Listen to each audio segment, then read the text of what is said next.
Good evening. Hello. Welcome to the Cheese Room podcast, YouTube edition. I'm the caller, live from the man cave. As you can see, behind me, there's many famous signed shirts. Not got one from Davo yet, but I'm sure he'll send me one at some point. Do you think you deserve a place on the wall, Davo? You want a signed shirt from me? Yeah, that's what I'm thinking. That nice. Let's have a look at that Cheese Room shirt you've got on there. That's the one I was thinking of, you see. Look at that. Repping the brand. Hang on. Morning, Yeah, everybody. repping the brand at home at about 6 a.m. That's what we. That's how you rep the brand. Look at that. Look at that stunner. And any eligible women, please apply. Dave's in Australia, so distance might be an issue, but we'll hook you up, Dave. Don't worry. Anyway, moving on. We've got a game to cover. Becky joining me from Chester. How are you this evening? How is the north? It's fine, thank you. I'm very good. Drove back up this morning. Stayed over in Enfield last night. Like to stretch out the Spurs weekends as long as possible. So it's always good when it's good, win. wasn't it? It was great. Good. And you came and visited me in my season ticket seat. Yeah. Well, we dragged Jack down from the South Stand to the North Upper, but we had a little bit of a treat because we snuck through premium inadvertently to get to you. So that was a nice bonus for me. Like, cool. Have you met Cooler before? No. Did you think he's taller in real life? I don't know. He was the same as I thought. Yeah, that's the right answer, Becky. So for some reason, these two think I'm short, like on the screen. And when they've met me, have been like, "Oh, you're taller in real life." It's true. Oh, okay. We're not Maybe it's because you're lower down in your little rectangle. Your head's lower down. Maybe you should do what I do. Your head higher up. Then bring you the chair up a bit.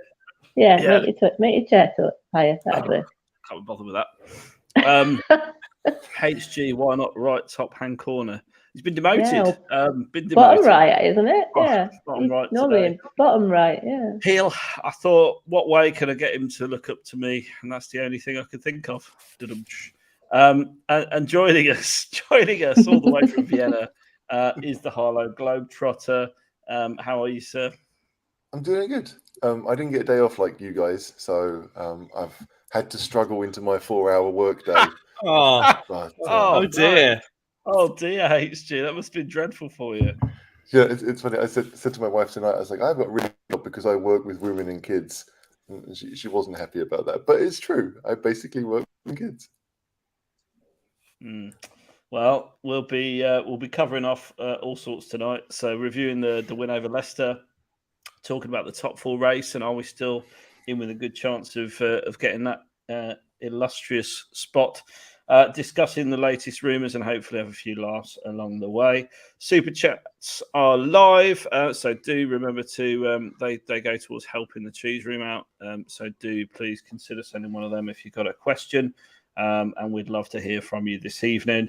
And in addition, as if that's not all enough for you, it's I'd like to say Eid Mubarak to everybody who celebrates Eid. Obviously, that finishes today, so enjoy the breaking of the fast for the final time. Today, I'm joined by these lot, but you at home as well. You can join in, so let us know what's on your mind. Drop a super chat, drop a question. If you've got any transfer questions for our European correspondent, HG, do drop them in the box, and I will get them over to him, and he'll pretend to know what he's talking about. So let's face it, that's what he does. I am committed to my role, Divya. Yeah, it's yeah. There you go. HG does. I can answer you that one. Yes, he does. Yeah, must be the only person here who does, but he does. No.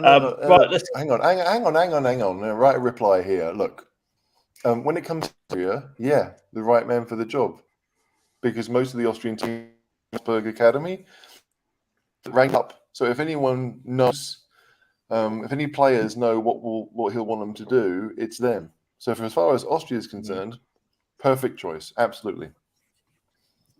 Final thing tonight with the housekeeping, and there's already nearly 40 people watching.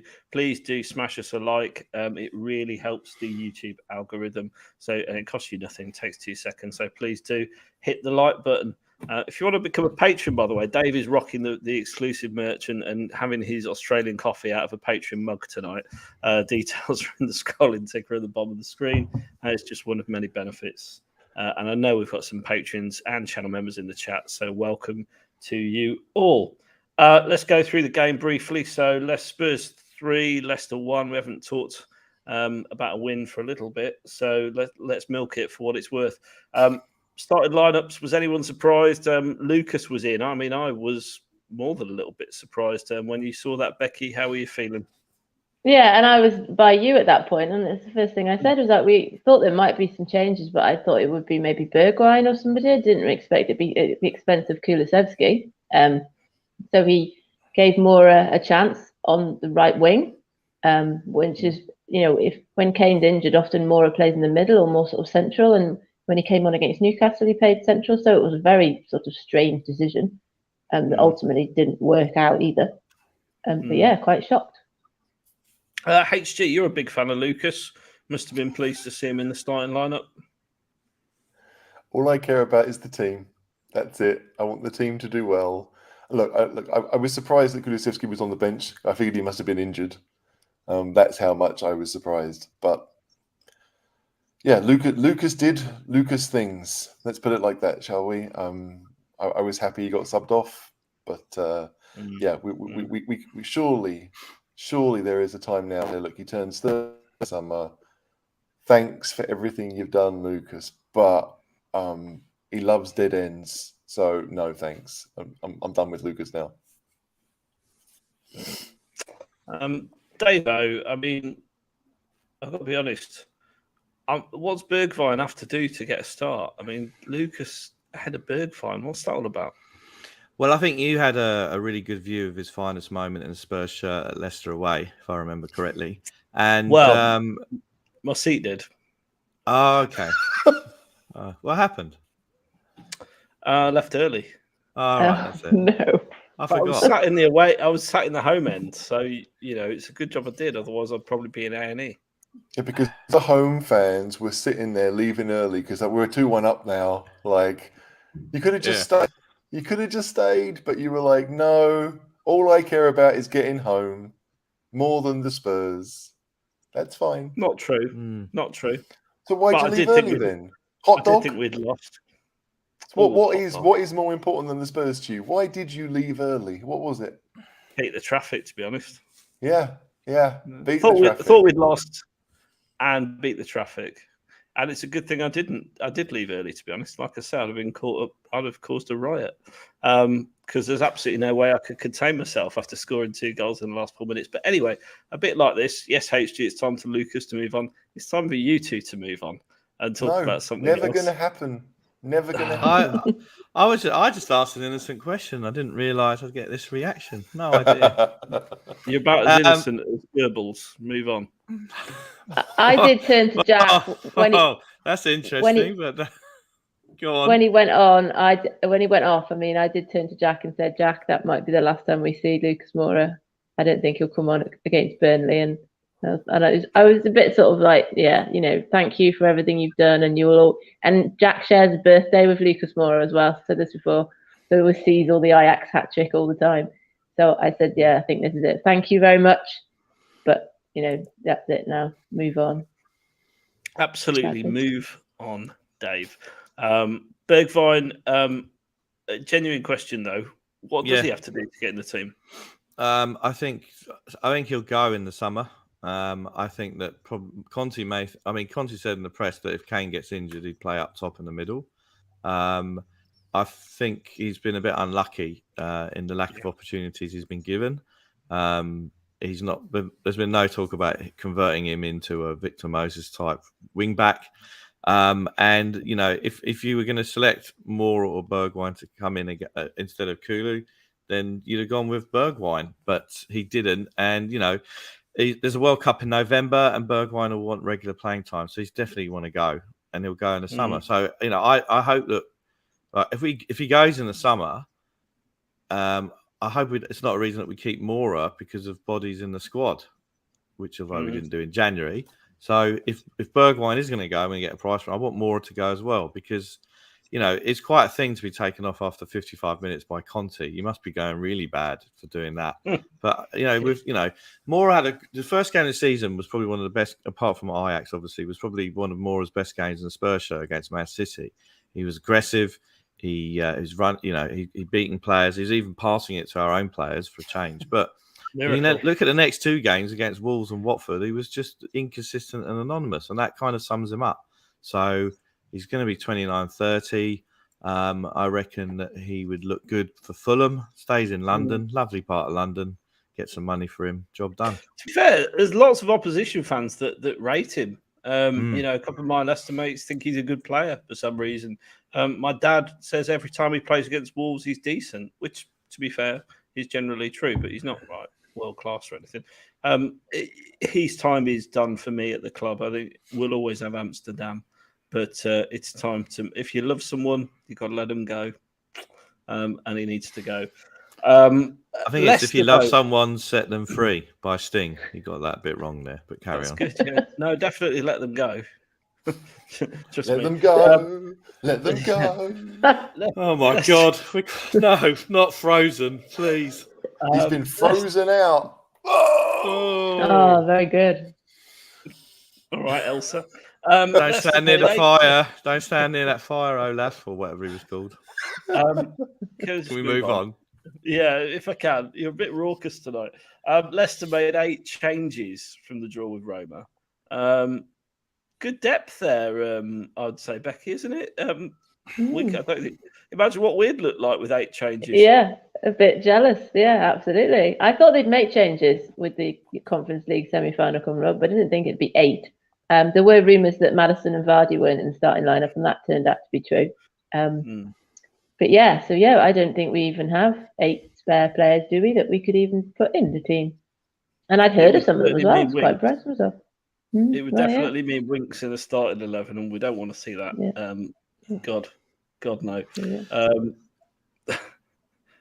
Dave, this is the point normally where you would comment on about the depth of the squad. I was about to say something. Or lack of. I was about to say while something. You do that, I mean, I've literally ploughed through that pint of Beavertown really quickly, so I'm going to go early doors for another Don't you beer. want to hear this? Don't you want to get a drink? Okay. I can still hear you from the side of my room. My house isn't that big, so I'll be right over there just listening to your monotone voice talking about Enoch and how little options we've got. Back in a minute, darling. I'm not going to talk about Enoch, but I think it was Brendan or Mr. Muir on the pod that raised a very good point about the fact that Leicester made 8 changes and they still look pretty strong. And I think an example of the recruitment that Leicester have done. They've, on the whole, sold very well at the top of the market and at the right time, and they've replaced very well. You can't argue with that. I think, Dave, a lot of their players have been in the 20 to 30 million pound category bracket. Yeah, like Patson Daka was in that area, and Sumari cost around that price. So, yeah, like they haven't gone out and got the biggest names, but they've spent quite well, it seems. Yeah, and I've said this on the WhatsApp chat and was met with a volley of abuse about Enoch and all the rest. But my general point is, when we tend to operate in the 20 to 30 million market. I think if you looked at all of our squad and probably averaged it out or look at the buys, but on the whole, we get the 20 to 30s. Your Aurias, your Moras, probably how much was Bergwijn? It's about 28, wasn't it? Yeah, so the 20 we tend to buy in the 20 to 30 bracket. We don't do it very well. The last time we bought in the 20 to 30 bracket was Sonny is in the 20s, isn't he? Yeah. Mm-hmm. And you can't argue with that in terms of the success of that buy. But on the whole, we don't do it very well. And if that's the budget and the financial construct that we operate in, we need to do it better. That is my point. Not an all-out dig at our owners, I don't think. Just saying. I mean, I caught the most of that. The beer, the pump was sort of monotonely drowning you out. But yeah, I've got beer tap over there. It's great. I've got to throw this back to you. Go on. Would you rather have Leicester's squad then? That's a really good question, actually.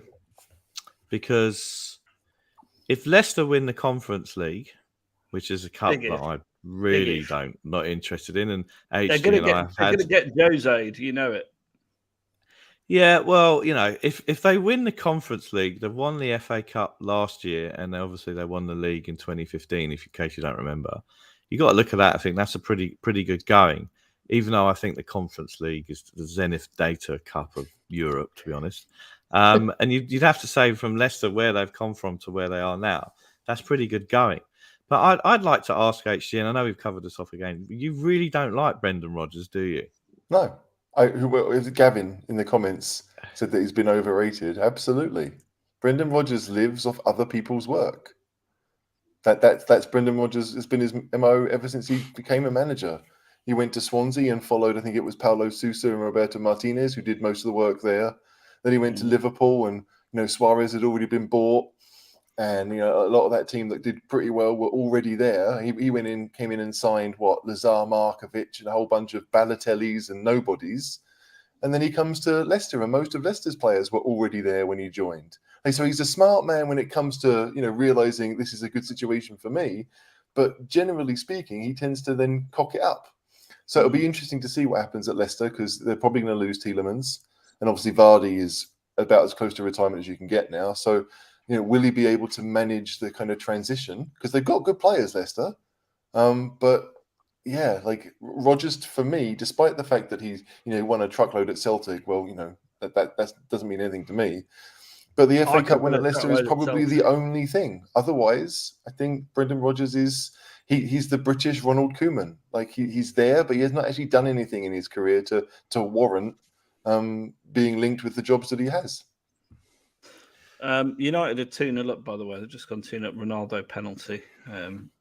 Ronaldo having another good game. Off to Real Madrid, I read today, Ronaldo. Well, if he's got any sense, he'll get out of Man United, won't he? and if they've got any sense, they'll move on from him. I mean, he's not going to be United's future. I mean, I've said this in the last 12 months about Spurs players. You've got to focus on the players that are going to be your team over the next 2 to 3 years, and Ronaldo's not going to be that. So if Real Madrid want to offer a truckload of money... Let's not start Dave off on another Bale rant. Let's not do that. Let's just relive the glory for a moment. Davis lost the ball a lot, didn't he? Opening spell. And Daka, obviously, I think hit the post, almost straight off. Hugo with a tremendous save, apparently got a fingertip to it. But, I mean... I think you had to watch about 3 times to see the fingertip, but it was definitely there. Becky, Hugo saves the day, making up some of his... I think it was more sort of Romero saved the day. I think that with that back pass from Davis or whatever he was doing, I know they like playing out for the back, but crikey, it's like kind of like this, like, oh, what... And then, whatever he was doing. And then Romero comes in and does that kind of super block. And I thought, if this is the way this is going to be like for the rest of the game, this is going to be fun. And then, they hit the post. And I think you can see he's touched it if you watch it in like super, super slow-mo. Other than that, we were that end. I didn't think he'd saved it. I just thought it went straight on the post. And I've got a goalie next to me, and he'd have told me definitely if he'd saved it. So, we need luck. I always say this to win. We need luck. They started well. We were a bit sleepy, but I think that did kind of, the crowd kind of helped a bit. It raised tempo a bit. It did get better from that point on, but we were lucky. We could have been 1-0 down very early on, and then it'd been a different game, wouldn't it? Absolutely. Well, absolutely. If they'd have got that early goal, it would definitely have been a different game. And Davis was, he was caught out again, and Romero made a brilliant last-ditch clearance following on from that. Let's just have a bit of Romero appreciation for a minute, because throughout the game, he was just endorsing everything I've ever said about him since he's been at Spurs. What a player. You like that? You like that, don't you? Honestly, the guy just oozes class. He could be a midfielder. He's got that much ability on the ball. Defensively, his anticipation is spot on, and he does put your heart in your mouth when he goes in and makes one of those tackles. As per the one he pretty much set the was it the second goal up with, but but he gets it right, doesn't he? He gets it right more often than not, Dave. You're a hard man to sell on a player. Let's hear you wax lyrical about Romero for a minute and how right Levy got it with him. Well, obviously, you first highlighted his talent when Mr. and Mrs. Romero had a night of passion in Buenos Aires on an away trip to see Evita the musical. So, can I ask on the Cheese Room as a policy, we ban saying that he's the Rolls Royce of a player? Because I've heard that is the catchphrase right now. Yeah, but Spurs retweeted that yesterday. I saw that at half time, and I thought, oh, they do. They obviously do read the comments. They say they don't, but they do because Spurs put it yesterday. So, my view on him was this: he was the only player bought in the August transfer window that was good to go, ready made to go straight into the team. All the other players bought. We can talk about that another time. There goes Dave stating the obvious again. Yeah. Then the next thing is that I think my concerns about him from a couple of months ago is that I thought he was dodgy on set pieces, was impetuous, if that's the right word. And that was my concerns about him, but I thought it was good. I think in the last couple of months, we've been in games where we've had a shed load of corners and we've survived them. We haven't let in a goal. Villa away, Newcastle as well, and he hasn't got booked in a while, I don't think. And he's quite obviously he's not a typical benchmark. He's the best defender we've got. I think he's looking really good. And I hope to see him develop. I'm much more comfortable with him on the right side of the defence if you've got bloody Emerson Royale there, rather than remember the Sanchez and Emerson Royale combination from the Southampton and Wolves games. So I think he's a great player. I think he's obviously been our best signing in quite a few years. Again, what's he been up against on that one? And the thing with him is that I hope as a club we will continue to satisfy his ambitions, because he's done a Charlie Kane. I think he signed a 6-year deal. Let's hope we satisfy his ambitions going forward, because he's a very good player, room to improve, and probably one of our players of the season with Skip, unfortunately, until his injury, and maybe Sonny.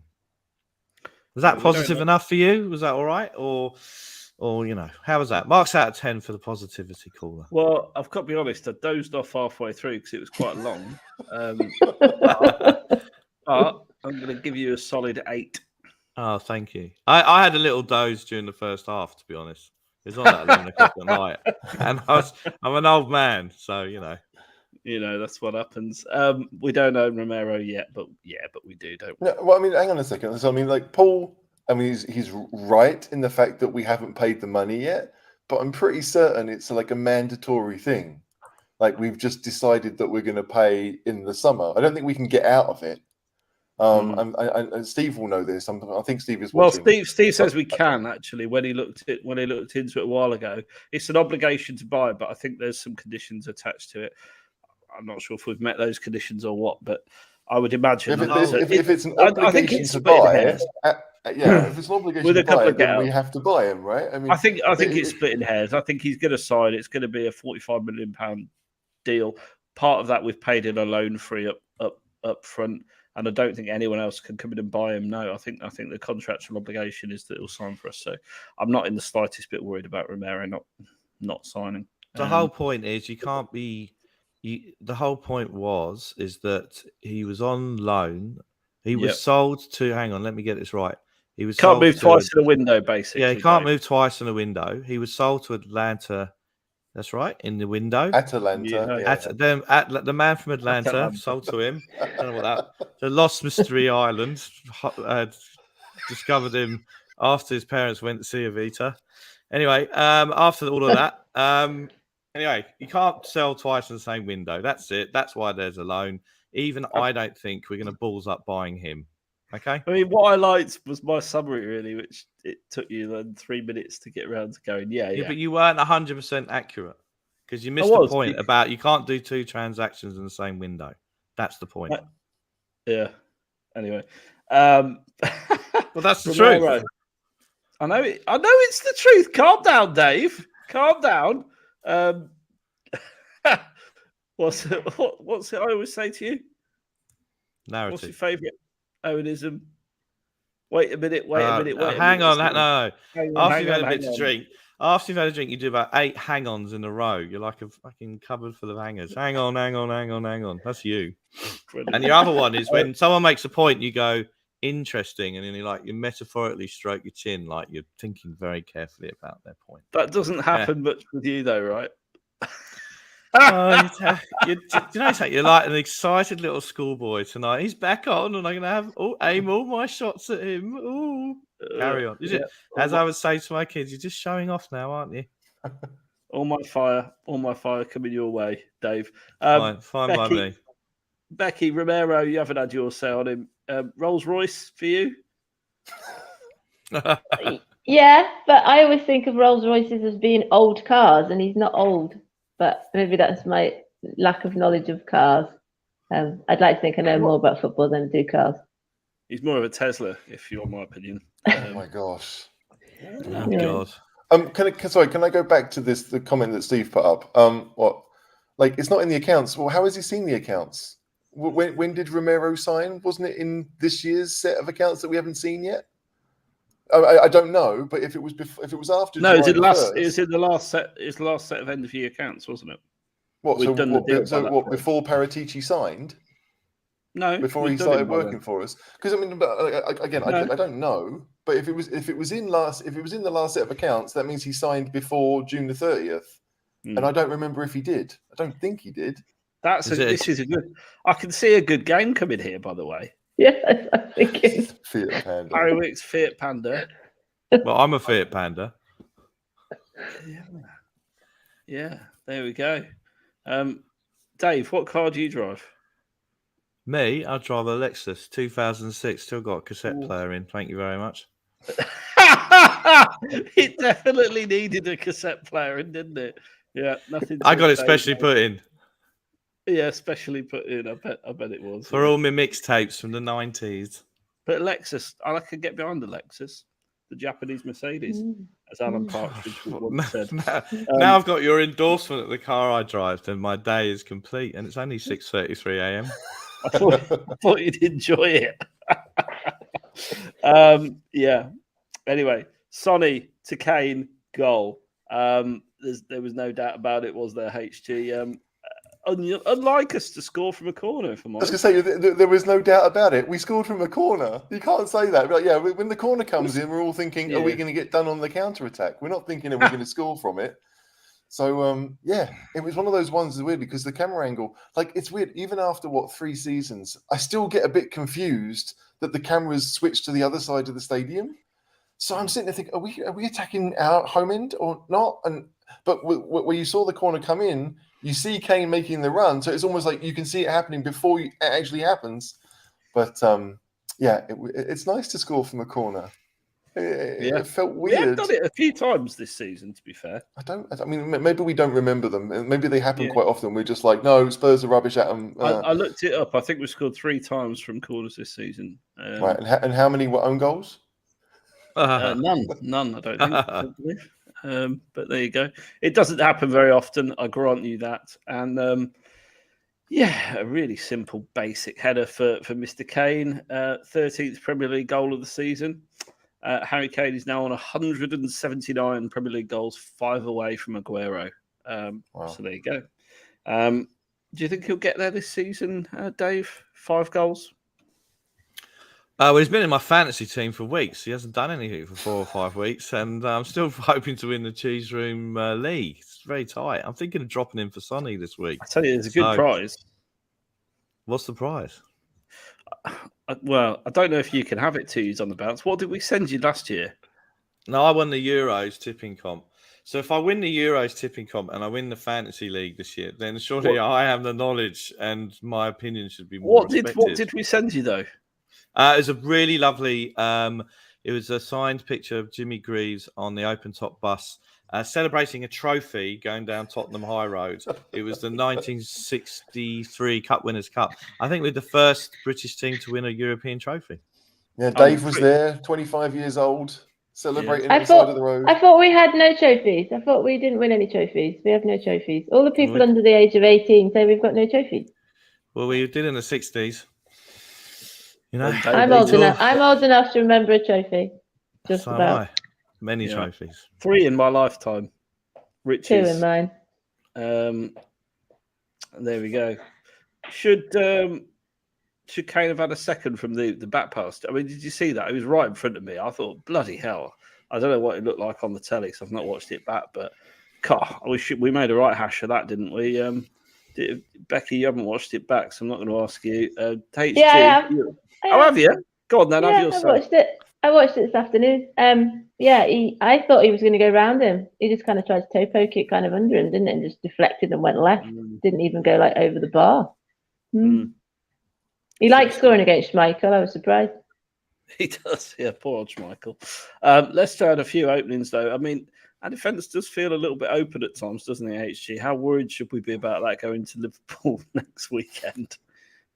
Well, we won't be doing that much attacking, will we? So, teams will always get chances against us because despite being, okay going forward, the rest of the team isn't that amazing. Like Romero's world class, but we're still struggling to get the right balance in midfield. As much as Højbjerg and Bentancur are better than what we have or what we had before, it does feel a bit like teams can play through us quite easily. So, I think Leicester were always going to have chances, and perhaps we were a bit fortunate that we didn't go 1 down, or Leicester didn't score, before the end. But yeah, obviously when Liverpool come, it's always a different game because we know that we can score against Liverpool. We tend to do it in every game, every time we play them. So the question is, you kind of have to be a bit brave to do that, and a lot of teams against Liverpool aren't, and they sit back and maybe they get beat 2-3-0. It might take them 80 minutes to get the second or third, but Liverpool will get there. And with Spurs, the last few years, we've I think it's been 1-1 for most of the game up at Anfield. We haven't really been slaughtered there, so it's going to be the City game. I mean, Liverpool will get their chances, and we have to hope that Hugo doesn't make a mistake or that we aren't stupid. But we know that if we are to get anything there, we're going to have to score probably twice, I would think. So it's 100%, yeah. 100%. I don't know. We're not like Brighton. Like Brighton went there last year and beat them, and because they were able to kind of just take the sting out of what Liverpool were doing, and then they got their 1 goal, and that was that. I think Liverpool were on a string of 5 or 6 home defeats in a row back then, so it's slightly different, but. Liverpool will be what Liverpool have done for the last 4 or 5 times I've seen them, where they just run and run and run and don't give us any time. Do we have the bravery needed to get around that? Probably not. So whatever chances we do get, we have to take them. But teams will, any decent team like Burnley will get their chances against us. Norwich will get their chances against us. We don't play the same way Pochettino did, where we keep teams away from our goal. So we have to expect it, but I don't think that really means our defense is bad. It's just the way we're set up. Okay. We'll cover all of that on Friday, the Liverpool preview. So if you're watching for the first time, please do hit the subscribe button. Please do hit the like button. There's 45 people hit it so far, and there's 100 people there or so watching. So please do smash that like button. Costs you nothing, takes 2 seconds, means the world to us. Generally in play, it wasn't quite clicking in that first half, and going in at half-time 1-0 up, thought I was in for a little bit of a cagey afternoon, I've got to be honest. And bizarrely, I was actually in my seat and saw the goal this time when we scored. So I was just grateful of that, really. Second half started quietly until the first substitute, which we've covered off briefly already. Kulu in for an ineffective Lucas. As pointed out in the pod by Paul Muir, bless him, he's in the chat tonight. Shout out, Paul. And a very good podcast it is too. You can download it now on all good podcast providers. Lucas was given a jacket by player liaison Alan Dixon, but threw it in his seat at frustration. Steve Diver, sitting just behind him, has confirmed that Lucas was indeed very unhappy. Decky almost walked the ball in before running the ball out. What an impact he had. Let's have a bit of Decky love, as we've not talked about him yet. Becky, you saw all his finest moments in the South Stand at the weekend. What a performance. Yeah, like you said, that run where he did just sort of take the ball on, didn't he, and just go, Moura tried that, but kept losing it or banging into players or falling over. So, yeah, it wasn't. So, I think, benching him was it's a bit like what happened to Højbjerg. It sort of gave him a bit of a shock, didn't it? So, he had a point to prove, and, he did it, but very quickly as well. And these stats are just, fantastic. And, we said before, he's only been here since February, but it came on, that 35 minutes was everywhere. The assist for Sonny's first goal when he sort of passed it to him and then Sonny twisted, and then, it helped Royal. Royal had a better second half as well because of Kulusevski. So it's just that side of it. And like you just said there, having Romero on that side, and it just makes that side so much stronger. I've said it before, though, it's that side that Conte's on in the second half as well. But it instant impact.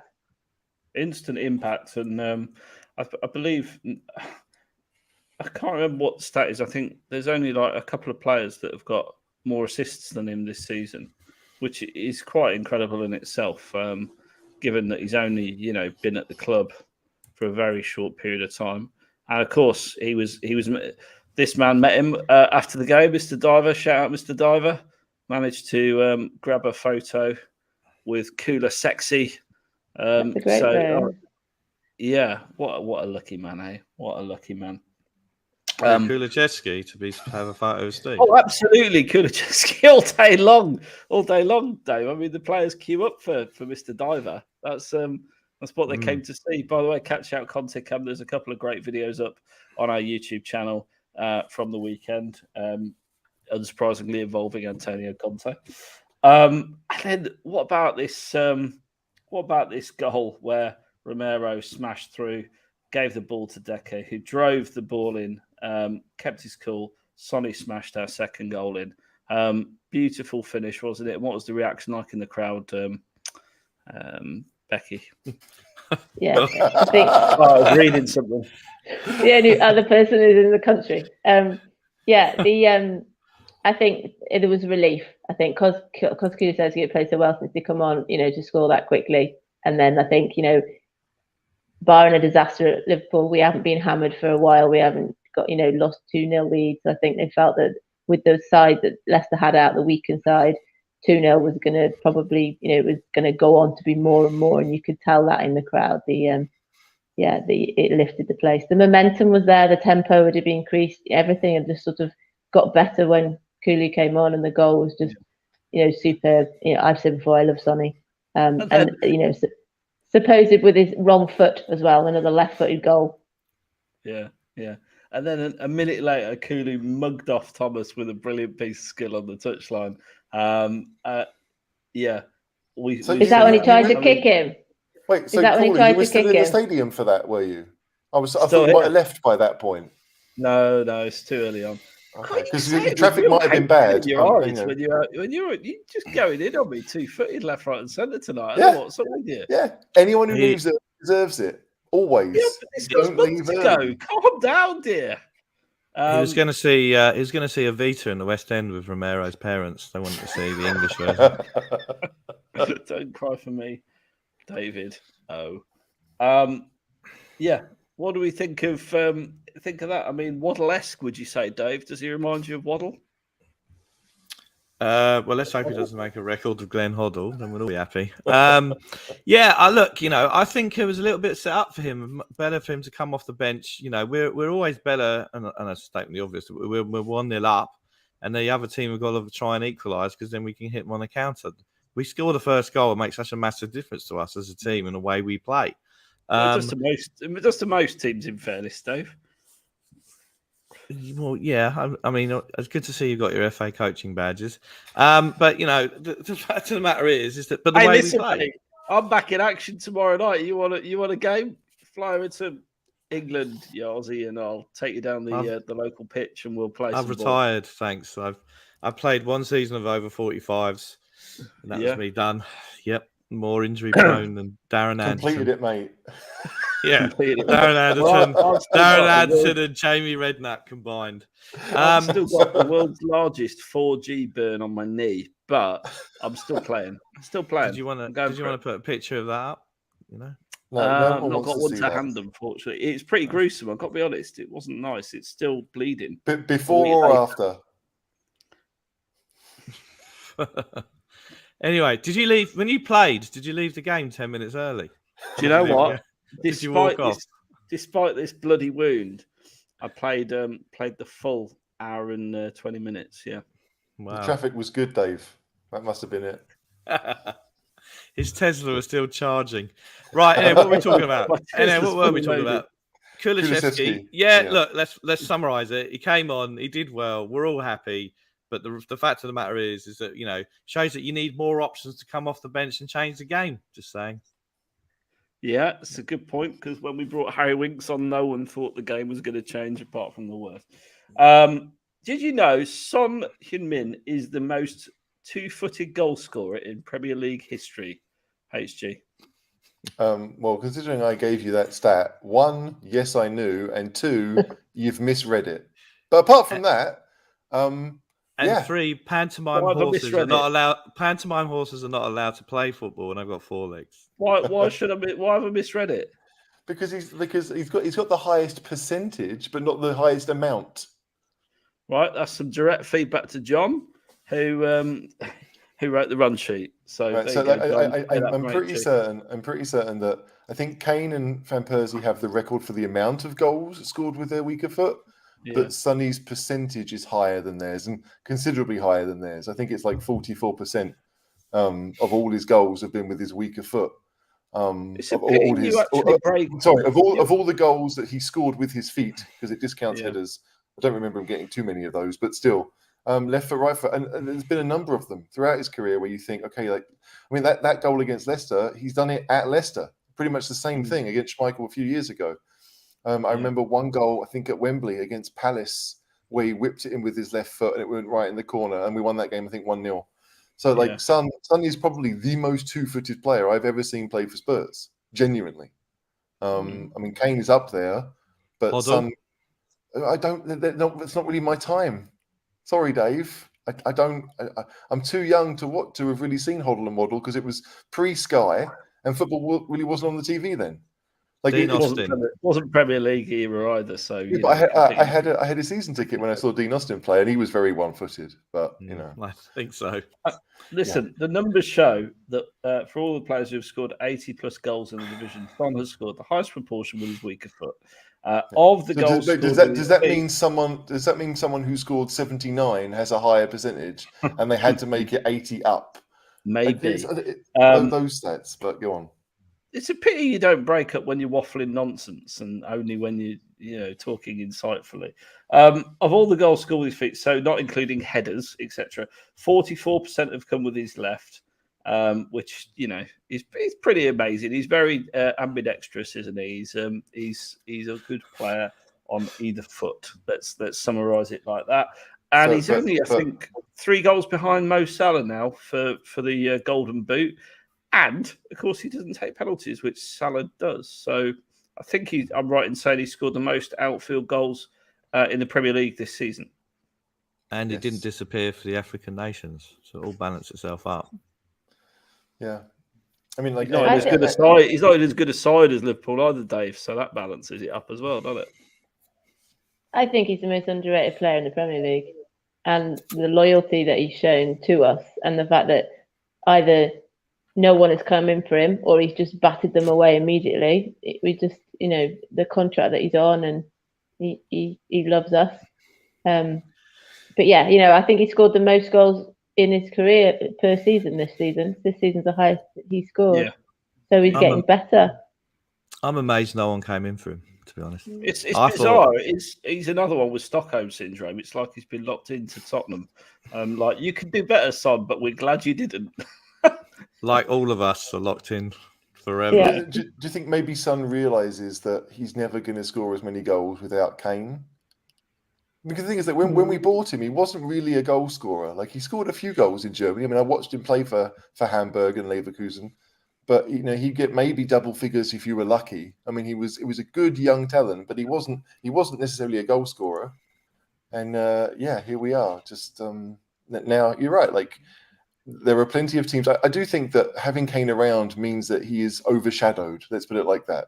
So maybe underrated by even Spurs fans sometimes. They're underrated. Like, I know that we've said on the pod that, like, Son will miss the easy chance and then come out and score one in the top corner.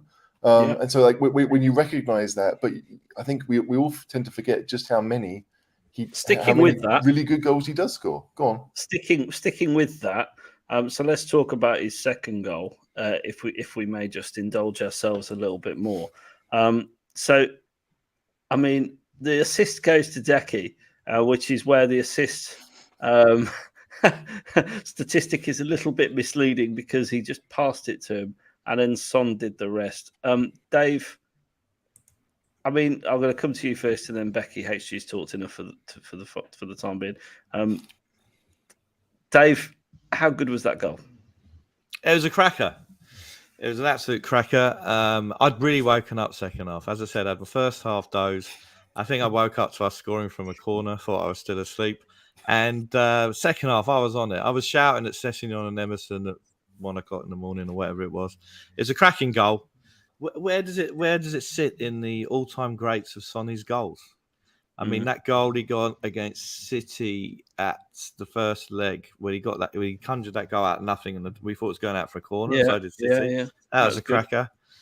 He's scored important goals, but I would like to see him turn up for a final.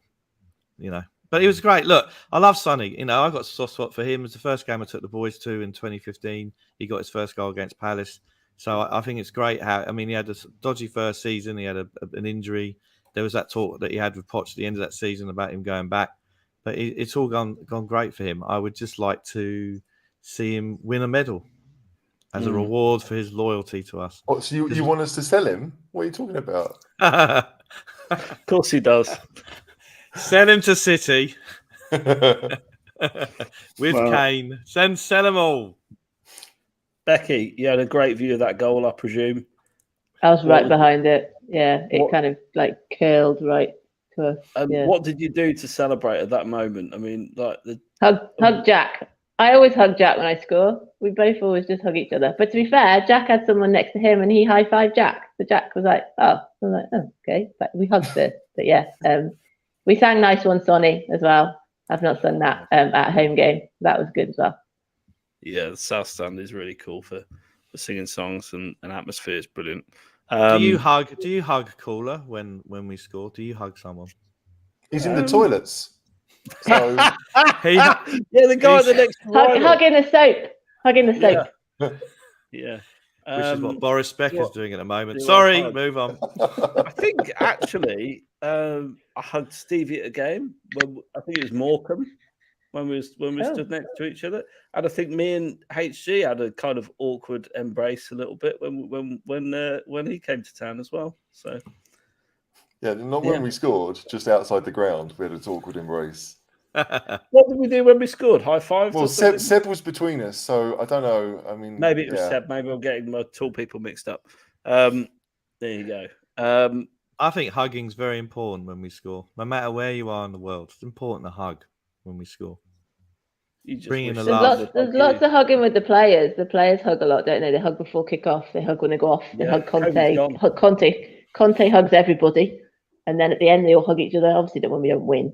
But yeah, there's a lot of hugging. Yeah, so if we lose, there's a knife in my hand as I go to hug. Yeah. Hasn't Roy Keane come out and said today that he doesn't agree with the Burnley fans celebrating and hugging on Saturday? And I kind of replied to say, Burnley got out of relegation zone. If you can't hug and celebrate winning to get out of the relegation zone, then what are we even doing this for? What is the point? Yeah, I mean, yeah.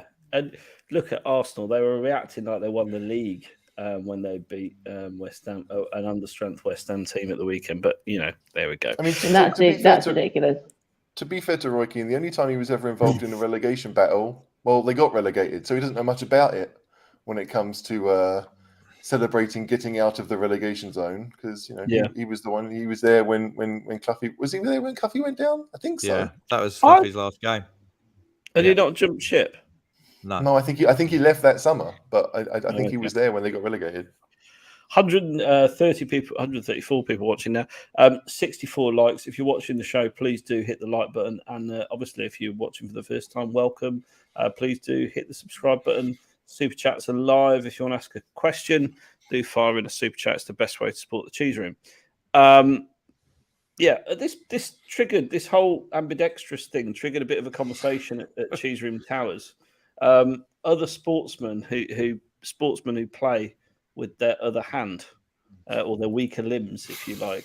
I was going to say, because like ambidextrous does mean like two-handed, right? Like, isn't it like ambipedus for feet? But anyway. So, okay, we'll take that. Do you mean, because I'm left-handed and Jack's left-handed, do you mean like Phil Mickelson, who's right-handed and plays golf left-handed, and Nadal, who's right-handed and plays left-handed tennis? Is that what you mean? Yeah, exactly right. Okay, they're the only two I have, by the way. Don't know anymore. I didn't know Nadal was right-handed. Oh yeah. What the heck? That's mental. Sorry, like. There you go. Okay. Weird, isn't it? Yeah. Got any others? I'm left-handed, and I play Paul right-handed. Yeah. I'm not famous for playing Paul. I play cricket right-handed. What do you bowl? Do you bat and bowl right-handed? No, I bowl left-handed, bat right-handed. There are a fair few cricketers who bat with like opposite hands. Such as. I couldn't think of any off the top of my head, but apparently there are. It's a well-known fact. I can tell you one person. Ronnie O'Sullivan plays snooker with his left hand. Well, he can, but he has done. He does often. Yeah, he has done when he wants to show off. There you go. See, look at that. The left-handed club. See, hey, the cricketer. There you go. There's a lot of lefties in the Cheese Room. Great. I mean, yeah. Absolutely. I've not seen that one, Brooke. That's great. That's ace, because I'm the other way around. I sort of pass it with my right and shoot with my left. So good for you. Yeah, like Brooke's American. When she says she shoots left-handed, does she mean like bang bang shoot? She means guns, HG. She doesn't mean a football. She means guns. Yeah. No, to be fair, like I'm right-handed, but I'm better at archery with my left. Oh, that's to do with your eyes. I really am. That's your eyes. Yeah, like I can't close that eye, so I have to do archery right-handed. Have you got any photos of you doing archery? I'd like to see that, please. Maybe. Can you? I took a load. I went on a sport week with school, and we did archery. And obviously, you have to join in with the kids. But and shoot. I'm right-handed, but I drink left-handed sometimes. Yeah, no, it's all about like keeping it steady, and obviously my right hand is stronger, so that like pulling it back is the easy part, but holding it with my left, no, I couldn't do it. We're talking about archery, yeah. Drinking left-handed is so that you don't get fined. When I was at uni, it was always like if you drink right-handed, you get fined. So me and Dave were both left-handed. My husband was like, "Yeah, well, we'll drink left-handed." So it's great. Right, there you go. Well, that's his face. Look at his face. Just like you got fined for drinking left-handed. Yeah, it's like little games. No, you got fined for drinking right-handed. So everyone used to drink left-handed. But because me and Dave were left-handed, we didn't have to concentrate so much. We just drank normally. Was this the rugby club? Yeah, it was rugby. I didn't play, but Dave did. Yeah. There's a surprise. Trying to say about rugby, Dave. Rugby players are very wacky, aren't they? Lighting fireworks, lighting fireworks up each other's asses for a laugh. Sorry, move on. Okay, I will. Bergwijn. Let's talk Bergwijn about him leaving. So we touched on him and he might get transferred, but he's literally. There's an article. He was quoted saying he's going to have to sort it out in the summer. I'm assuming I'm not going to go into it too much depth, but we all want him to stay and all feel a bit sorry for the guy. Would that be a fair summary?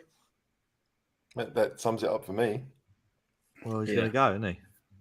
I mean, it's interesting. Like, it's weird. Like, because he was injured until middle of January is when he came back, and obviously we were out of Europe by that point. So for a lot of the last half of the season, we've had one game a week. I mean, certainly for the last couple of months, it feels like way. And if Son and Kane aren't injured, are you really going to drop one of them? Because like Kulusevski came in and made us better, right? Yeah. So I think for me the issue is that Lucas is getting minutes over Bergwijn, because I think in every single game, even if they've both come on, Lucas has come on first, and that to me has never made any sense. But yeah, like for Bergwijn, like I get why he wants to go, but as a club, If you want to have five or maybe six options in your squad that you can use, as long as you use them, then you can keep them happy. Like, Liverpool have 5 strikers, 6 strikers that they rotate relatively often. Yes, they're very good, but if we want to get to that point where we can say, right, like if it's Bergwijn, Kane, and Kulusevski, that the drop off isn't that much compared to Son, Kane, and Kulusevski, or if because we always talk about we want a backup for Kane or someone to come in and play that role. If he can't, then again you need to have good players to do that. Selling people like Bergwijn to me he's the type of player you want to have in your squad. You want to give 15 to 20 starts a season to him, no matter what competition. You want to make them feel as if they are desired. The fact that he's sitting there thinking, I need to play football. I mean, it makes sense for him to do that, but as a club, we need to be stronger in making sure that these players are kept happy. Because if we want to strengthen the squad depth, then getting rid of the good squad players we have makes no sense. Okay. Let's move on because I need to refill my beer. So I need to pose you a really contentious question so that buys me enough time to go to the beer pump and pull it. So here's my contentious question. Will we get top 4?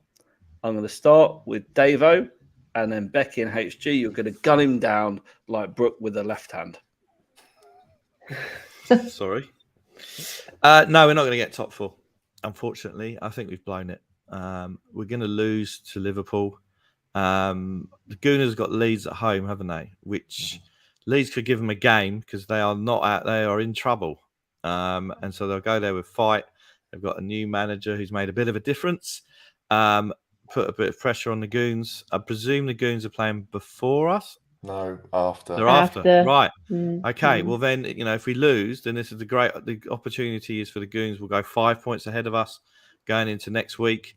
Unfortunately, I think we've blown it. I think Brighton at home has really cost us.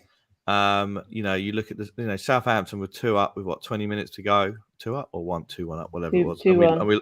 2-1. And unfortunately, we've blown it. And I think the question really is that when the transfer window closed at the end of August and United had added Varane, Sancho, and Ronaldo, we all thought top 4 was sewn up really, because Liverpool, City, Chelsea, and Man U nailed on top 4, and our transfer window was underwhelming, and we had Nuno in charge. Right? None of us thought we'd get top 4.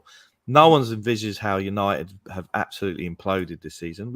No one rates on the cheese room Ollie as a manager. We're all happy for him to stay there, but they have absolutely imploded. And this was a great opportunity for us to get top 4 this season, and unfortunately, I think we've blown it. We've had chances. I was on the pod after the Villa game, and I was really excited. I thought we'd got the momentum. We were looking good, and we just couldn't keep it up. And I think it's unfortunately it will be 5th for us. At the start of the season, we all would have said up 5th Europa. That's a good season in the context of top 4 sewn up. But this has been a gilt-edged opportunity for the first time in 3 years for us to get back into it. And unfortunately, I don't think we're going to do it. Is that negative? Probably. I feel like for me, I spent most of the season. Still going? No. Sorry. Carry on, HG. I think, for me, I spent most of the season going no, and then suddenly we were 4th and looked like we could go 6 points ahead of Goons, and I was like, "This is happening." Like I can't see us. I couldn't see Arsenal winning the games they have done, so I thought it was going to be us. And then obviously we've kind of imploded since, and so this is kind of like every time I think we're not going to do it. It turns around. So I'm kind of hoping now that's still going to continue, and that maybe we get a point against Liverpool, and maybe the Goons can't beat Leeds, and then suddenly it's all back on again. If you ask me, the answer is no, because I think Arsenal will get the results they need and we won't. But every time I think no, it turns around. So I am still a bit hopeful, if nothing else. I agree. I don't think we will. However, at least the Leeds and the Everton games against Arsenal and Newcastle, they are playing for their own pride, and there is something for them in it. When Arsenal played Chelsea and West Ham, it was a nothing game. So at least the 3 remaining matches Arsenal have got, it not including us, there is something the opponents will hopefully fight for, and they won't just roll over. But I agree. I'm going to Liverpool. I still don't think we will win. I don't want us to get hammered, because then that takes the goal difference element out of it. So, a kind of close game, or 1-0 defeat, something like that. And then we move on to each game. Like you said, we play first every time now. So it's up to us. But, we've said before, we played first against Brighton and it didn't make any difference. So it's trying to look at so many different options and thinking, does going first help? No, not always. Does going second help? Not always. But, at least there's something for the other teams to kind of give us, not that we're owed any favours, I don't really mean that, but, to help us out a bit. Are we going to win every game from this point on? No. But maybe Arsenal aren't either, and our goal difference may be it. Obviously, the North London derby again is key. I was saying to Joe today when we were driving back, if there is any match fixing in the Premier League, we're going to see it this weekend, because Sky want the North London derby to still be something to play for. Because if we lose on Saturday and they win, they're 5 points in front of us, so it won't really be much apart from Arsenal singing. So if they do want something, to be on that game, then possibly we might get a dodgy VAR at Anfield, and we might win. See, I want to say believe, and we're going to win, and at Anfield, and we're going to get Champions League. But let's be realistic about it. We're probably going to get blown away at Anfield, or lose the game narrowly. But I can't see us winning there. We've not won there in about 20 years or something crazy. No, 2011. Exactly. 10 years. That's a long time. You're not. I can't see us doing it. But can I see this finishing top 4? I just don't know, because every time I think, like you say, HG, it's in the bag, it then becomes undone. I think Arsenal are obviously on a good run at the moment. I don't see that lasting either, because generally speaking, I can't see them winning every game to the end of the season. Feasibly, they're going to go into the North London derby 5 points ahead of us, but we could quite easily turn that around with a win, and then it's 2 points. And if they lose, it's just so close to call. And we will absolutely get our resident Arsenal fan on the show to discuss it ahead of that North London derby, HG's Doppelganger. But I really can't say which way it's going to go. I don't think we're going to do it. I genuinely don't think we're going to do it, but we can. Quite at the same token, I can see us doing it. What I would say is, at the start of the season, if you said to me you're going to finish 5th, I'd go, oh yeah, that's good. That's a good performance considering the squad we've got and the manager we've got. And I'd have taken 5th as progression. And we can see some clear progression, because we can see that the last transfer window, we signed a couple of really good players, and give Paratici another transfer window. And Conte staying, then why can't we be right up there next season? Why can't we? I think you've got to believe a little bit that we've got an opportunity. So I hear you, Dave, when you say it was the opportunity of a lifetime, but I think that's the kind of thing people say every year, because can you really see Man United recovering and being at force next season? I can't. No, but if you look, excuse me. Yeah, if you look at, so I said before the start of the season that we'll finish below Arsenal this year because they don't have European football, and I was shouted down. I said it again in November as well, and give me. You don't mention it much, actually. It doesn't give me any pleasure to be right, because I hate Arsenal as much as I love Tottenham. You're not right yet. Me. But it's not looking good, and I think the fact that they haven't had European football has obviously played into their favour. And I think that the 2 transfer windows that we've done, on balance, hasn't set us up for what we needed to do this season. I said in January we needed a midfielder with guile and another striker to play up top. I thought Kane looked very leggy first half against Leicester. And in games where we're trying to break teams down or we're losing, to send a second striker up top is what you need to do. So I think, the question of not getting Champions League is someone like Pau Torres, who I know, Caller, you're very keen that we buy. If we don't offer them Champions League football next season, they'll go somewhere else. And that's a crucial difference. You look to next season. But Dave, I'll just caveat that. Go on. We signed Romero, and we're in the Conference League, so that there are still good players out there. Yes, Pau Torres will probably go to a Champions League club, but there are still good players out there that we can sign that will make a difference, that will enable us to compete at a high level. Yeah, but I think the other thing to consider is Newcastle in the market now as well, because I think if you look at what Eddie Howe's done, we all thought they were down at Christmas. I think for them next season, if they were to challenge maybe for a Conference League place, possibly Europa, and who they get in over the summer, but there's someone else who's going to be more of a competitor next season. United can't be as awful this season as next season, but I think I don't know. Ten Hag's got a lot of work to do there. I don't know if that's true.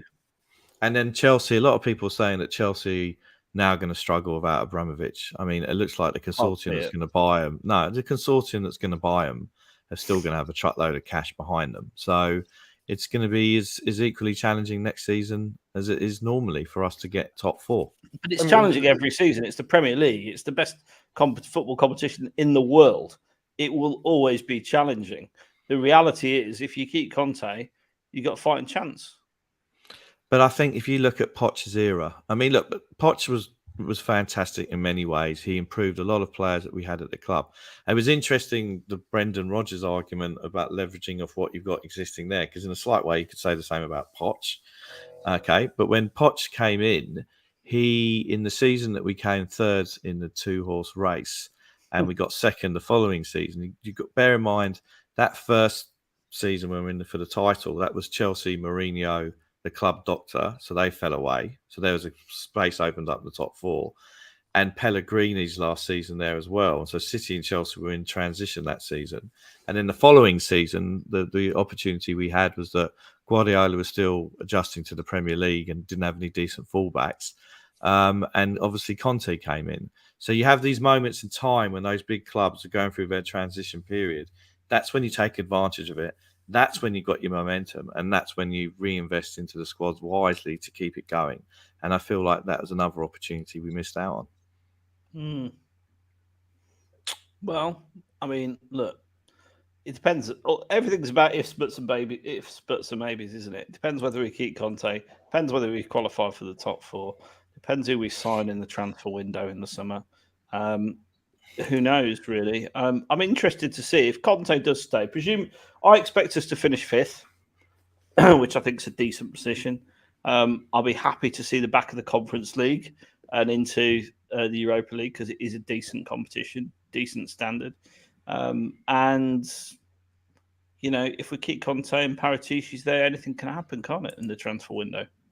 Regardless of finishing top four. The thing is, it's all about getting the right players. I mean, we say this all the time, right? Like anyone can go out and spend money. Like, you know, we sit there at Newcastle, and I've seen a lot of people say that, you know, Newcastle are only where they are because they spent a lot of money. And I'm thinking none of us really would have thought Matt Targett and Chris Wood and Dan Burn would have been enough for them to go on the run that they've gone on since. So clearly Eddie Howe's had a massive role. But the recruitment was right. It was what they needed. And he's then been able to get... They turned Joe Linton into a central midfielder. I mean, the guy is barely a striker. And now he looks like a decent option as a midfielder. So you've got to be able to do that. I do think that, again, I trust Paratici more than I trust Hitchin. So I have to think that we're going to buy decent players. But, you know, we're all looking around like, you know, Man United are going to want to sign people, and Newcastle are going to want to sign people. And there's a very good chance that we may want similar players. Yeah. And the question will then be, well, you know, Man United are obviously historically a bigger draw, but, you know, with Ten Hag or Conte, like where are players going to go? And players will go where they probably think they've got a better chance of playing. And maybe because we've got a weak squad, they might think Spurs is the place to go. Like, I mean, Conte, we know historically has gone for experienced players. He's not necessarily worried about the long-term future of the club. He wants to win now, which I don't have an issue with really. But you don't want 4 or 5 signings who are 32 plus, right? Like you want maybe 2 or 3. That would be okay. But we still have to think about our long-term strategy. And you know, Kane's almost 30. Son turns 30 this year, I think, this summer. So we are going to be at a stage where we have to kind of transition ourselves, because there's no guarantee Kane's going to stay forever. So it's a tough one, but I do think that the people that are making those decisions this summer are better than the ones we've had previously. Because the reason we've struggled is because our recruitment has been poor for a long time. Well, look at Leicester. Look at Leicester. Look at their recruitment. They've not spent boatloads of money. Done really well. You look at Liverpool. Spent less than us net spend, and winning the league. Or in with a chance of winning the league, and have won the league and the Champions League. Sadly against us. But look at the squad they've built with that money. You're absolutely right. I'm sick of idiots on Twitter going, "We've got to spend hundreds of millions of pounds." No, we haven't. We've just got to spend it. What we have spent really, really well, and not have a 70 million Tongi Ndombele or a 45 million pound Giovanni Lo Celso. That's the reality of it. That's the reality of our recruitment issues. What we've spent the money on, not what we've spent. Yeah, because it's a funny thing. I'm a big fan of Filip Kostic, right? And he's turns 30, I think, in November, right? So Spurs of old would be going, no way, right? Like we don't sign people in their 30s. He'll get maybe a 3-year deal if he's lucky, and he'll be like Llorente. We'll spend a lot of money to sign him, and then he'll walk away, and we've wasted a fair chunk. But to me, like he's going to come in and improve the team. So if I get 3 seasons out of him, brilliant. That sounds amazing. I just I find it like it's all about getting the right players. I mean, it's not simple, but it is that simple. But the issue is that Levy's previous to Conte and Mourinho are not generally considered to be project managers, right? They are managers that you get in, win trophies, and they leave pretty quickly, right? Yeah. And in order to maximize the opportunity with them, because if that's what you've hired, because you think that's all we need, then you need to back them by buying those experienced players. And where my frustration is when we quibble over 5 or 10 million or this add-on or that add-on. Yeah, but Dave, that's everyone's frustration. That's everyone's frustration. But those days we're saying are going to be hopefully gone with Paratici doing the deals and not Daniel Levy. Well, I mean, and you can only go by, just to add on to that, you can only go by recent evidence of that. Look at the players we turfed out. We turfed out players on loan. There's absolutely no way that Levy would have sanctioned Delhi as a permanent move, basically for nothing, or 10, 15 million quid, whatever we'll get back from Everton. There's no way to sanction that previously. Paratici's got in there, Conte's got in there and gone, look, the lad ain't what you think he is. He's got to go. That's the recent evidence. Just what I'm saying. Well, okay. Well, a couple of things. The recent evidence is the jury on Paratici for me is still out. Okay, the players who he's brought in, 50% of them have been good, and 50% of them have been not fit for purpose. But that's about 40% better than what we were getting. So instantly, I mean, how many teams get more than 50% of their signings right? Not many. Not many. So I understand 50-50 is not great. It's not great. But compared to what we had before, it's so much better. It's so much better. Even if he's signing players that he signed before, I'm all right with that if they're good. Because he signed them once when they weren't so famous, and now he's signing them again because he knows what he's getting. That's the thing. Like if Paratici goes back to Italian football, which he almost certainly will, and signs players that maybe we've not heard of, I still think it will turn out better than what we've seen previously. Because to me, Romero and Kulusevski and Bentancur are clearly very good signings. Like maybe they won't be first-team players for their entire Spurs career. I mean, I think they will. But let's say that they become squad players. I'm okay if Bentancur becomes a squad player. I'm okay if Kulusevski comes off the bench like he did yesterday. Because look what happens when you've got a really good squad of very good players. I just think that Paratici is in a much better position to get those decisions right. And with Conte around, if he does stay, which like we all think he's going to, but if he's here, then players will want to come and play for him. Even if it is only for 1 or 2 seasons, like they'll be like, well, I've played for Conte before. I know what I'm going to get. Conte will go back to players that he's already had. I'm sure of it. Like, I think if Conte thought it was possible to get Lukaku, he'd do it. Absolutely. Despite the fact that there's no real evidence that they would work together, Lukaku and Kane, and there's clearly no evidence that Chelsea would ever let him come to us. But the point is, Conte knows him and he knows what he's going to get, and that's what he wants. So I just think that like we have to be we have to be positive about what will happen in the summer. Okay, yeah, last summer it wasn't great, but in January it was very good. And 50% to me, I'm all right with those odds. It'll be interesting to see what happens with the amount of loans we've got out right now. Obviously, Hill's going to come back to the club, you would think. And Nabele, he's injured. Kel Surprise. Anna has unimpressed on his loan, so he's going to be a problem. And, Lo Celso, there's a good chance he'll go because I think he's turned out for them. But it'd be interesting to see what happens because I think our summer window is completely dependent on moving on. People like Ndebele, who's on 200k a week. You've got to get that cleared off the wage bill, haven't you? You can't absorb that. I don't think the wages are the issue. Like, because whatever he's getting at Lyon, whatever Lyon are paying, we're probably paying a fair chunk of it. So that's just going to continue. I think he's paying for a fair chunk of it if you read what he said. Yeah, maybe. But the thing is, like that's going to continue. The issue is that if Conte says, I don't want those players, then we will get rid of them. I do think that. And if we end up paying 70, 100k of their wages, well, you know what? When big clubs make mistakes, that's what we have to do. And Spurs are a big club.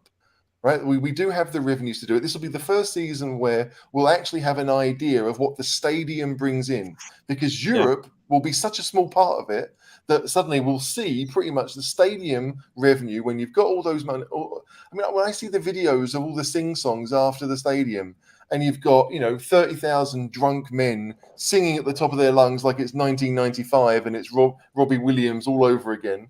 But Dave's dream. They're there spending money, and they're there for what, 3 hours, 4 hours? Like all of those things will add up. So, like, yes, obviously we've got to do things better, but it'll be interesting. Like we saw last year, we kind of bought to pay this summer, and maybe we'll try and do it again, where we'll get people in on a smaller fee, and then we'll pay for it next year. And if it works out, we'll do it, and we'll do the whole Kulusevski business of. If we like him, then we can pay a smaller fee after 1 year, or a larger fee, or if we get Champions League. All of those kind of deals that we've done, I think we're just going to see more of them. I think the accounts will be very interesting when they're released middle of next summer. Middle of this summer, I should say. And we'll get the man Steve Dyer to break it down for everyone to see exactly what's what with the accounts. November, John's saying. So even so, it's something to look forward to. Dave's licking his chops. Can't wait to see what our revenue's got up to. All that stadium revenue that's going to fund all these transfers. Can't wait to hear. Well, in fairness, they've never taken. I mean, ENIC have never taken a penny out in dividends, have they? So you would like to think that it would be going straight back into the transfer budget. Well, he's taken it out in the second highest salary paid for a chairman in the Premier League, and that bonus he paid himself for the stadium. We do this every time. Dividends, I respond with that. Dave, the wage is peanuts compared to what people take out, compared to what the Glazers are taking out of Man United. I mean, how many months does it take for Ndombele to earn $3 million a year? Exactly. Right. If you let Ndombele, if Ndombele goes and you lose half of his wage. What is it, like 10 million a year he's on? So what, 4 months?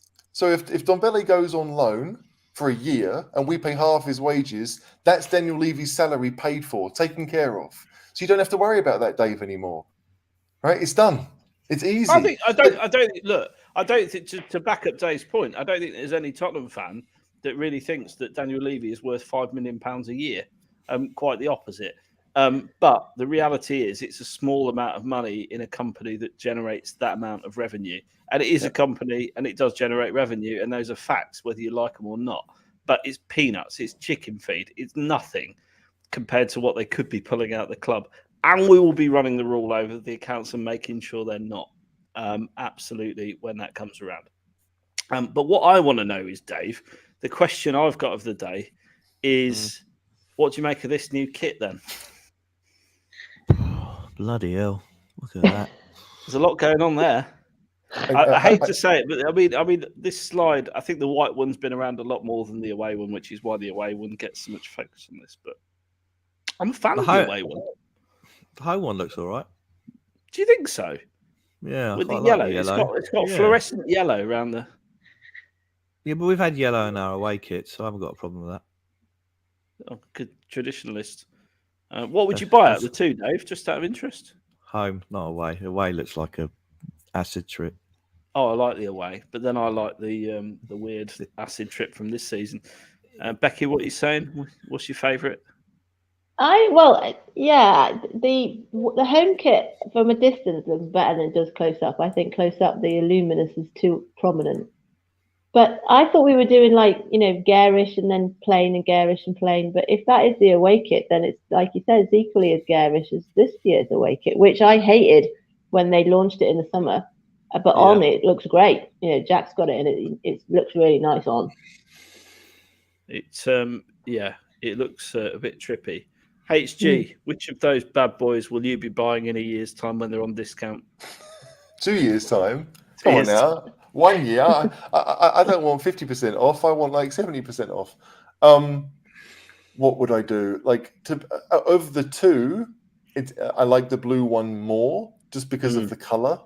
But it looks more like a what do they call it? The warm-up tops. Yeah, I thought it was training wear. I've liked a fair few of the warm-up tops over the years. I have done. Yeah. But they're 20% off now, HG, if you want to get one of those now. 20% off. Jesus, are you working for the club? No, I went and bought one yesterday. Did you? Yeah. It is bad.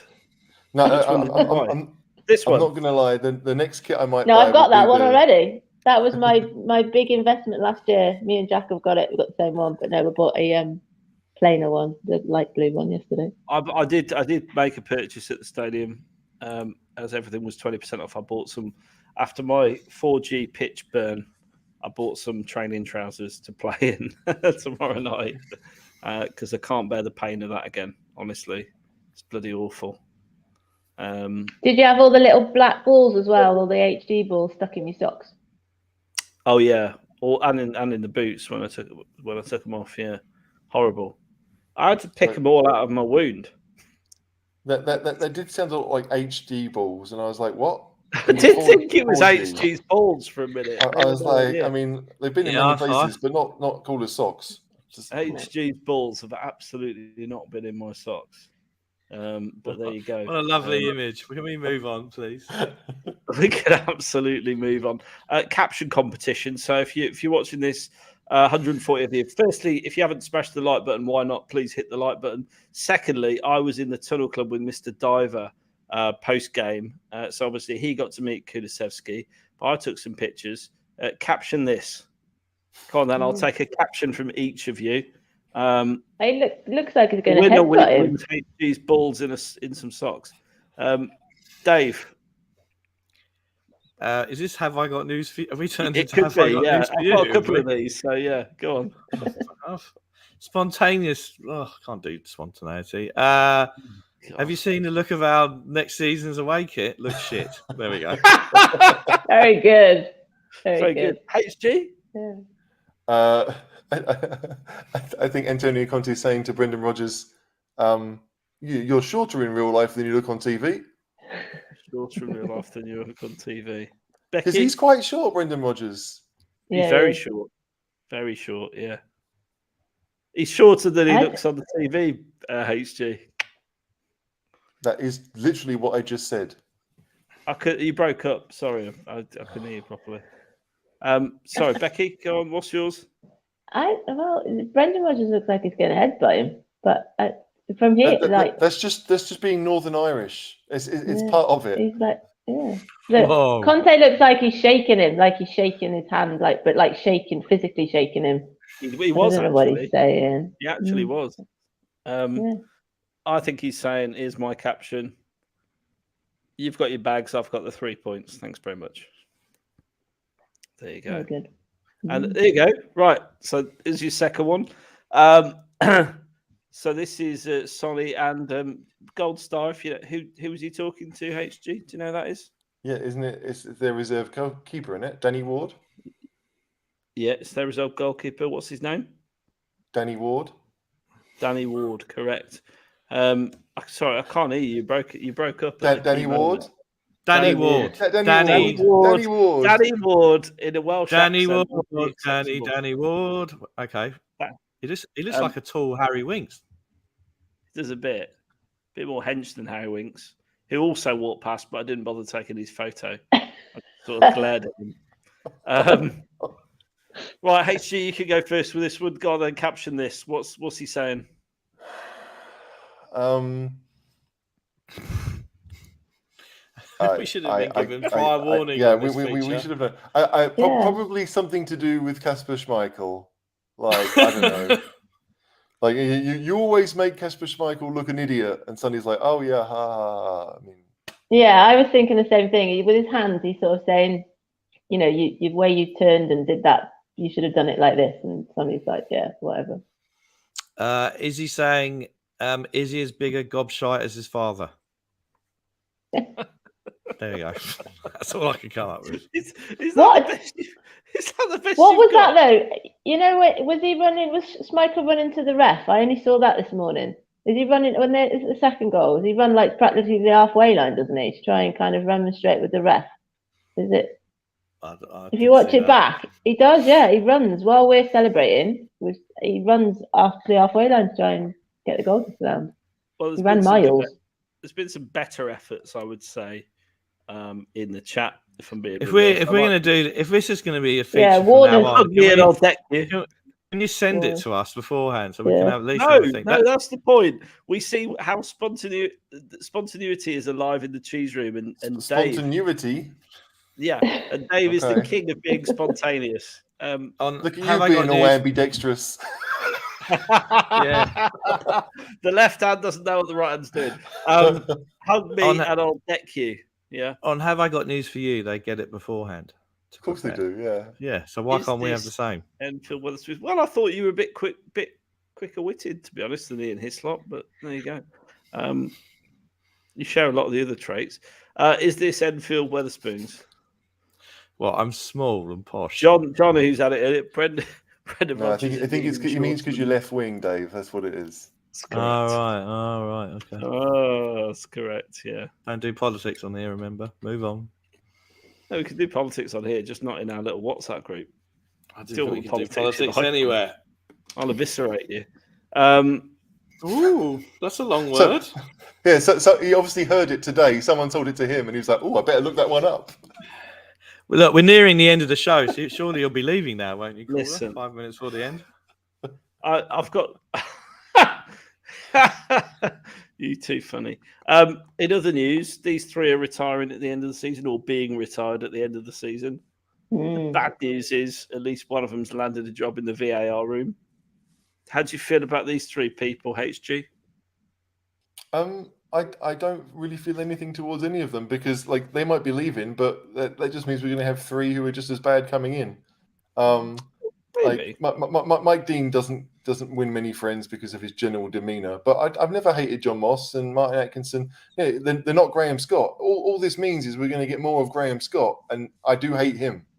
So it's I think Andre Mariner's going as well this summer. So it's transitional season for the referees too. But no, I don't really care. Well done, lads. You've earned a lot of money for getting things wrong. Otherwise, a bit like Levy. Sorry, eviscerated from HG. I like this. Yeah, I didn't realise that Ralph Ragnick looks like Breaking Bad guy. What's his name? It'll come to me. Bryan Cranston. That's it, Bryan Cranston. Oh, so he heard that one. Okay. Yeah. I did hear that one. Yeah. I'm not making it up. Yeah, Ralph Ragnick. There. This is really turned into a panel show. What do you want to say, Dave? I'm just saying, it's turned into like caption competitions. Who are these two? Yeah, it's all too much. What happens next? Yeah, what happens next? I want to ask you this, right? Where are you at, all of you, in the cycle of being a Spurs fan? Oh, what the hell was that? Where are you at? So I'm at the top bit. I get my hopes up. That's where I'm at. I'm ready to be disappointed. Dave, where you at? Where's general irritation in this house?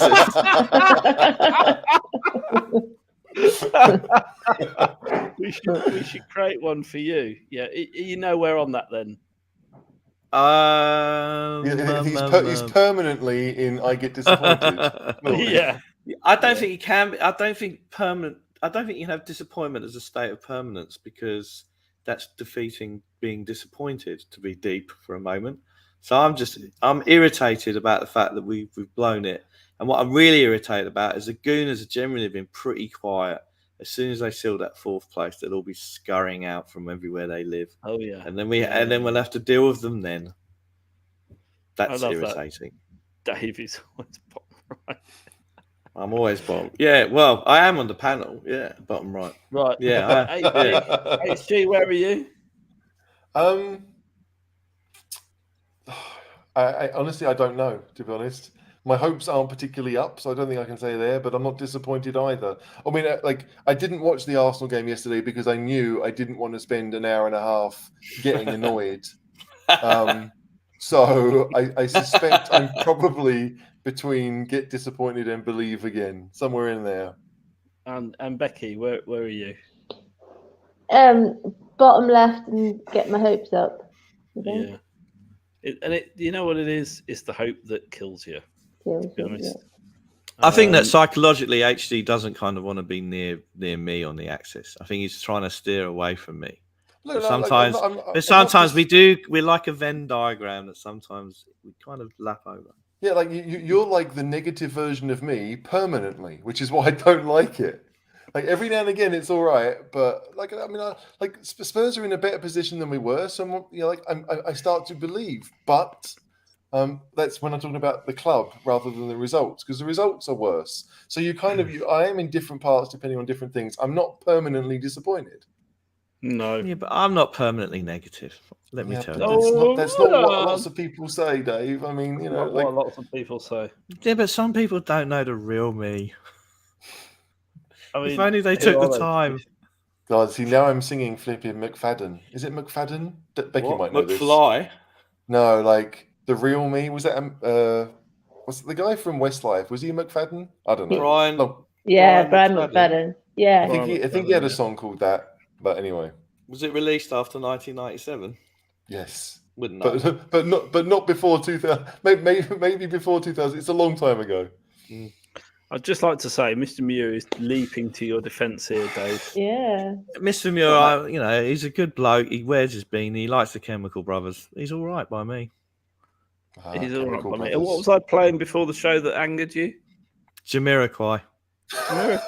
Oh, Seb loves Jamiroquai. But he looks like him. Yeah. Jamiroquai on a playlist. Jamiroquai and Coldplay was like listening to Heart FM. We're going to absolutely bang in a Cheese Room playlist. I think we should all contribute a song or two and create it on Spotify. I think that would be perfect soundtrack for On the Way to Games. I'm looking at Paul's comment, and I just think that Dave-O's blood type should be Dave-O negative. That's pretty much it. Very good. I think we should do two playlists. We'll do two playlists: one for going to the game and one from leaving the game. Rage Against the Machine. I'll tell you what I will say. Yeah. Clearly, my online petition to get "Can't Smile Without You" banned didn't work whatsoever because they played it right before kickoff. I bloody hate that song. And it was sung more, I thought, heartfelt than it was at Newcastle. It was a mess, if I'm honest. Like people were singing, "Oh, Tottenham," right at the wrong bits. It's just embarrassing. I can't stand. I hate that song anyway. I thought they threw out every song on Sunday. I think they're like just try everything. It felt like every song that they've ever played, they just did, thinking that'll do it. Just something will stick. Yeah, but nothing did. I heard that on my television here. I thought, God Almighty! Did you really? You thought, God Almighty, good day. Well, I grew up with that the music of Barry Manilow coming out my brother's bedroom. All right, so come on. I mean, that is a miserable track. That is HG. Are you with me on the Manilow at least? Yes, absolutely. Fucking awful. It's got no part of a football game. I mean, Like, even if it was walking football, I'd be annoyed. But, like,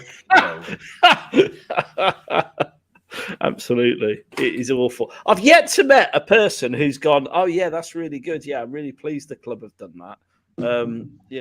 Maybe Dave's brother. I'd rather have like a bit of Kanye or something before kick-off. At least something that's got a bit of a beat going, I'll ask him. We should absolutely get in there. There's some suggestions on the choose room. Like, we need to put some forward, because it's all right saying that this is where I'm at with life in general. It's fine to say something shit, but if you're not providing an alternative, you're part of the problem. Dave, glory, Tottenham Hotspurs. McNamara's band, they played that when they came out at the start of the second half. I saw that. I mean, glory, Tottenham Hotspurs played after a win. So in fairness, that's already got a place. Yeah. Let You're all quiet. Let the players choose. Wouldn't it be nice if you see, like, I mean, Romero doesn't need it because he's up for everything. But, someone like today's version of Jason Dezelle, right, probably needs something to help him get going. Let them pick the song. Anything. Bring Darude back. I'd love it. I'd love it if Harry Winks picked Coldplay and Jamiroquai. That would make me laugh hugely. I think for an Under the Lights game, they should literally have All of the Lights by Kanye West. Banger. Right, I don't know. And on that bombshell, it's time to say goodbye, because let's face it, unlike some other channels, no one wants us hanging around 3 hours. HG, thanks for joining us all the way from Austria, Vienna. Austria, Vienna. Do you know what, I will say this. I found out today that Spurs' first ever game outside the British Isles was in Vienna. I had no idea, didn't know this.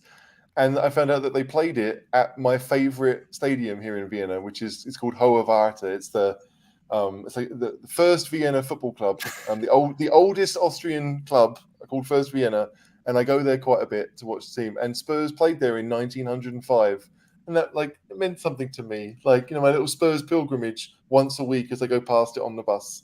Yeah, it's fun to be on it. The bus. Yeah, good stuff. What? Dave, thanks for joining us. That was my Cockney walk. I don't have any as historic and philosophical to finish off on as HG. So it's a pleasure. I haven't been on with HG for a while, so it's been lovely to be on with HG again. Lovely with Becky. Obviously, caller. You facilitate, you host beautifully. You again think I'm taking the piss, but I'm not. There you go, HG. Back to your spiritual home. There we go. Far right. No, wait. No, top right. Wait. Far right.